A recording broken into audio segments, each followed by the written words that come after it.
श्री स्वामी समर्थ। जय जय स्वामी समर्थ। तर मंडळी, आज हा व्हिडिओ तुमचे नशीब बदलण्यासाठी व तुमच्या मनात आता जे काही समस्या घालमेल करत आहे त्याचे उत्तर घेऊन आला आहे। त्यामुळे हा व्हिडिओ शेवटपर्यंत नक्की पहा, कारण यामध्ये स्वामींनी तुमच्यासाठी प्रचंड प्रभावी आशीर्वाद पाठवले आहेत, जेणेकरून तुम्ही यशाची उंच शिखरे हस्तगत करू शकता व तुमच्या मनातील प्रत्येक समस्येवर उत्तर मिळणार आहे। यामध्ये स्वामींनी तुमच्यासाठी काहीतरी नक्कीच योजले आहे आणि ही योजना फक्त तुमच्यासाठीच आहे। आज तुम्हाला असा अमूल्य ठेवा स्वामी देणार आहेत की जो जन्मभर तुमच्या लक्षात राहील। आज तुम्हाला ते सर्व काही मिळणार आहे ज्याची तुम्ही गेली कित्येक वर्ष वाट बघितली होती। आज तुमच्या प्रतीक्षेचा शेवटचा दिवस आहे आणि आज तुमचे तपही संपले आहे, जे आजवर तुम्ही इच्छापूर्तीसाठी करत होता। आता तुमचे भविष्य उज्ज्वल होण्याची वेळ आली आहे। आज तुमच्या घरामध्ये धनाचे सर्व दरवाजे उघडणार आहेत। आज तुमच्या कष्टाचे दिवस संपले आहेत, पण त्यासाठी तुम्हाला हा स्वामींचा मंत्र पूर्ण शेवटपर्यंत ऐकावा लागेल। हा मंत्र जेव्हा तुम्ही तुमच्या घरामध्ये लावाल तेव्हा तुमच्या घरामध्ये प्रचंड सकारात्मकता पसरेल। तुमचे घर धनधान्यांनी भरून जाईल। तुमच्या अशा इच्छा पण पूर्ण होतील ज्याची तुम्ही फक्त कल्पनाच केली होती। या मंत्राच्या साहाय्याने तुम्ही तुमच्या सर्व इच्छा क्षणात पूर्ण कराल आणि जीवनाच्या एका नवीन पर्वाला सुरुवात कराल, ज्यामध्ये फक्त सुख, शांती, उन्नती, प्रगती, यश ह्याच गोष्टींना थारा असेल। तुम्ही स्वतःला खूपच भाग्यवंत समजू लागाल। फक्त हा मंत्र मात्र संपूर्ण ऐकायचा आहे। अर्धवट ऐकल्यास फळ तुम्हाला अजिबात मिळणार नाही। तुमच्या घरात प्रचंड सकारात्मक ऊर्जा निर्माण होईल आणि हीच ऊर्जा तुमच्या घरामध्ये धन आकर्षित करेल। हा स्वामींचा मंत्र प्रचंड चमत्कारिक आहे। अनेकांनी या मंत्रातून भरपूर धन संपादन केले आहे, त्यामुळे ही संधी तुमच्या हातातून जाऊ देऊ नका। हा मंत्र 108 वेळा किंवा त्याहूनही अधिक 1008 वेळा पूर्ण ऐका, मग बघा तुमच्याही आयुष्यात कसा चमत्कार होतो। बऱ्याच जणांना मंत्राचा चमत्कार माहीत नाही, म्हणून बरेच जण मंत्राकडे दुर्लक्ष करतात, परंतु तुम्ही ही चूक करू नका। तुम्हाला जर स्वामींवर विश्वास असेल तर होय स्वामी, माझा पूर्ण विश्वास आहे असे कमेंटमध्ये टाईप करा। आज तुमच्या घरामध्ये आणि आयुष्यामध्ये धनाचे, संपत्तीचे भांडार उघडणार। ही संधी अजिबात गमावू नका। तर मंडळी, हा स्वामीमय व्हिडिओ तुम्हाला कसा वाटला हे कमेंटमध्ये नक्की सांगा। कमेंटमध्ये श्री स्वामी समर्थ लिहायला अजिबात विसरू नका। मंडळी, चॅनलला सबस्क्राईब करायचे आहे आणि व्हिडिओला लाईक देखील करायचे आहे। मंडळी, हा मंत्र मोबाईलवर लावायचा आहे। डोळे घट्ट मिटून घ्यायचे आहेत। डोळ्यांसमोर स्वामींची मूर्ती आणायची आहे आणि स्वामींना प्रार्थना करायची आहे, हे स्वामी महाराजा, माझे हे संकट दूर कर, माझी ही इच्छा पूर्ण कर, माझे कुटुंब सुखासमाधानाने राहू देत। मंडळी, स्वामी हे भक्तवत्सल आहेत। ते भक्तांवर खूप प्रेम करतात। त्यांनी आपल्या भक्तांना बाळ मानलेले आहे आणि आई बाळाची इच्छा तर पूर्ण करणारच, त्यामुळे स्वामी तुम्हाला नक्कीच मदत करतील।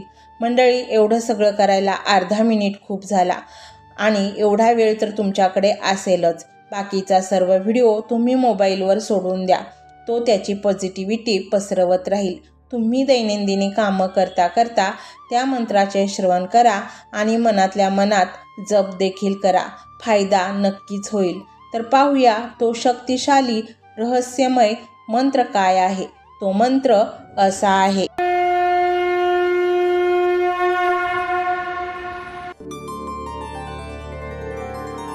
ओम सर्वसौख्यदायकाय श्री स्वामी समर्थाय नमो नमः। ओम सर्वसौख्यदायकाय श्री स्वामी समर्थाय नमो नमः। ओम सर्वसौख्यदायकाय श्री स्वामी समर्थाय नमो नमः। ओम सर्वसौख्यदायकाय श्री स्वामी समर्थाय नमो नमः। ओम सर्वसौख्यदायकाय श्री स्वामी समर्थाय नमो नमः। ओम सर्वसौख्यदायकाय श्री स्वामी समर्थाय नमो नमः। ओम सर्वसौख्यदायकाय श्री स्वामी समर्थाय नमो नमः। ओम सर्वसौख्यदायकाय श्री स्वामी समर्थाय नमो नमः। ओम सर्वसौख्यदायकाय श्री स्वामी समर्थाय नमो नमः। ओम सर्वसौख्यदायकाय श्री स्वामी समर्थाय नमो नमः। ओम सर्वसौख्यदायकाय श्री स्वामी समर्थाय नमो नमः। ओम सर्वसौख्यदायकाय श्री स्वामी समर्थाय नमो नमः। ओम सर्वसौख्यदायकाय श्री स्वामी समर्थाय नमो नमः। ओम सर्वसौख्यदायकाय श्री स्वामी समर्थाय नमो नमः। ओम सर्वसौख्यदायकाय श्री स्वामी समर्थाय नमो नमः। ओम सर्वसौख्यदायकाय श्री स्वामी समर्थाय नमो नमः। ओम सर्वसौख्यदायकाय श्री स्वामी समर्थाय नमो नमः। ओम सर्वसौख्यदायकाय श्री स्वामी समर्थाय नमो नमः। ओम सर्वसौख्यदायकाय श्री स्वामी समर्थाय नमो नमः। ओम सर्वसौख्यदायकाय श्री स्वामी समर्थाय नमो नमः। ओम सर्वसौख्यदायकाय श्री स्वामी समर्थाय नमो नमः। ओम सर्वसौख्यदायकाय श्री स्वामी समर्थाय नमो नमः। ओम सर्वसौख्यदायकाय श्री स्वामी समर्थाय नमो नमः। ओम सर्वसौख्यदायकाय श्री स्वामी समर्थाय नमो नमः। ओम सर्वसौख्यदायकाय श्री स्वामी समर्थाय नमो नमः। ओम सर्वसौख्यदायकाय श्री स्वामी समर्थाय नमो नमः। ओम सर्वसौख्यदायकाय श्री स्वामी समर्थाय नमो नमः। ओम सर्वसौख्यदायकाय श्री स्वामी समर्थाय नमो नमः। ओम सर्वसौख्यदायकाय श्री स्वामी समर्थाय नमो नमः। ओम सर्वसौख्यदायकाय श्री स्वामी समर्थाय नमो नमः। ओम सर्वसौख्यदायकाय श्री स्वामी समर्थाय नमो नमः। ओम सर्वसौख्यदायकाय श्री स्वामी समर्थाय नमो नमः। ओम सर्वसौख्यदायकाय श्री स्वामी समर्थाय नमो नमः। ओम सर्वसौख्यदायकाय श्री स्वामी समर्थाय नमो नमः। ओम सर्वसौख्यदायकाय श्री स्वामी समर्थाय नमो नमः। ओम सर्वसौख्यदायकाय श्री स्वामी समर्थाय नमो नमः। ओम सर्वसौख्यदायकाय श्री स्वामी समर्थाय नमो नमः। ओम सर्वसौख्यदायकाय श्री स्वामी समर्थाय नमो नमः। ओम सर्वसौख्यदायकाय श्री स्वामी समर्थाय नमो नमः। ओम सर्वसौख्यदायकाय श्री स्वामी समर्थाय नमो नमः। ओम सर्वसौख्यदायकाय श्री स्वामी समर्थाय नमो नमः। ओम सर्वसौख्यदायकाय श्री स्वामी समर्थाय नमो नमः। ओम सर्वसौख्यदायकाय श्री स्वामी समर्थाय नमो नमः। ओम सर्वसौख्यदायकाय श्री स्वामी समर्थाय नमो नमः। ओम सर्वसौख्यदायकाय श्री स्वामी समर्थाय नमो नमः। ओम ओम सर्वसौख्यदायकाय श्री स्वामी समर्थाय नमो नमः। ओम सर्वसौख्यदायकाय श्री स्वामी समर्थाय नमो नमः। ओम सर्वसौख्यदायकाय श्री स्वामी समर्थाय नमो नमः। ओम सर्वसौख्यदायकाय श्री स्वामी समर्थाय नमो नमः। ओम सर्वसौख्यदायकाय श्री स्वामी समर्थाय नमो नमः। ओम सर्वसौख्यदायकाय श्री स्वामी समर्थाय नमो नमः। ओम सर्वसौख्यदायकाय श्री स्वामी समर्थाय नमो नमः। ओम सर्वसौख्यदायकाय श्री स्वामी समर्थाय नमो नमः। ओम सर्वसौख्यदायकाय श्री स्वामी समर्थाय नमो नमः। ओम सर्वसौख्यदायकाय श्री स्वामी समर्थाय नमो नमः। ओम सर्वसौख्यदायकाय श्री स्वामी समर्थाय नमो नमः। ओम सर्वसौख्यदायकाय श्री स्वामी समर्थाय नमो नमः। ओम सर्वसौख्यदायकाय श्री स्वामी समर्थाय नमो नमः। ओम सर्वसौख्यदायकाय श्री स्वामी समर्थाय नमो नमः। ओम सर्वसौख्यदायकाय श्री स्वामी समर्थाय नमो नमः। ओम सर्वसौख्यदायकाय श्री स्वामी समर्थाय नमो नमः। ओम सर्वसौख्यदायकाय श्री स्वामी समर्थाय नमो नमः। ओम सर्वसौख्यदायकाय श्री स्वामी समर्थाय नमो नमः। ओम सर्वसौख्यदायकाय श्री स्वामी समर्थाय नमो नमः। ओम सर्वसौख्यदायकाय श्री स्वामी समर्थाय नमो नमः। ओम सर्वसौख्यदायकाय श्री स्वामी समर्थाय नमो नमः। ओम सर्वसौख्यदायकाय श्री स्वामी समर्थाय नमो नमः। ओम सर्वसौख्यदायकाय श्री स्वामी समर्थाय नमो नमः। ओम सर्वसौख्यदायकाय श्री स्वामी समर्थाय नमो नमः। ओम सर्वसौख्यदायकाय श्री स्वामी समर्थाय नमो नमः। ओम सर्वसौख्यदायकाय श्री स्वामी समर्थाय नमो नमः। ओम सर्वसौख्यदायकाय श्री स्वामी समर्थाय नमो नमः।